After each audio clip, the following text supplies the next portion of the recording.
இந்த படத்தோட காஸ்டிங் பத்தி பேசுறப்ப மம்முட்டி ரியலாவே ஒரு ரஃப் அண்ட் டஃப்பான ரா ஏஜென்சி சீஃப் மாதிரியே இருக்காரு. அவ்வளோ ஆப்டா இந்த ரோல்ல பொருந்தி போறாரு. இவ்வளோ ஏஜ் ஆகியும் ஒரு இடத்துல கூட அது நமக்கு ஸ்கிரீன்ல தெரியவே இல்லை. பக்கா mass. The most notorious, most ruthless patriot.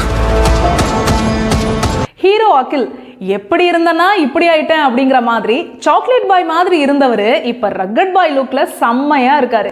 Action, comedy, மாஸ்னு எல்லாத்துலயும் சும்மா மிரட்டி இருக்காரு. ஆனா ஒரு சில இடங்கள்ல நடிக்கிறப்ப மட்டும் இவர் லைட்டா மகேஷ் பாபு மாதிரி நடிக்க ட்ரை பண்றாரோன்னு தோண வைக்குது. இந்த கேரக்டருக்காக உடம்பு பில்ட் பண்ணதா இருக்கட்டும், ஆக்ஷன் காட்சிகள்லயா இருக்கட்டும், ரொம்பவே மெனக்கட்டு இருக்காரு.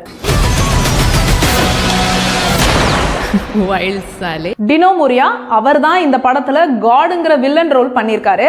அவருமே அவரோட ரோலுக்கு அவ்வளோ ஆப்டா ஆகியிருக்காரு.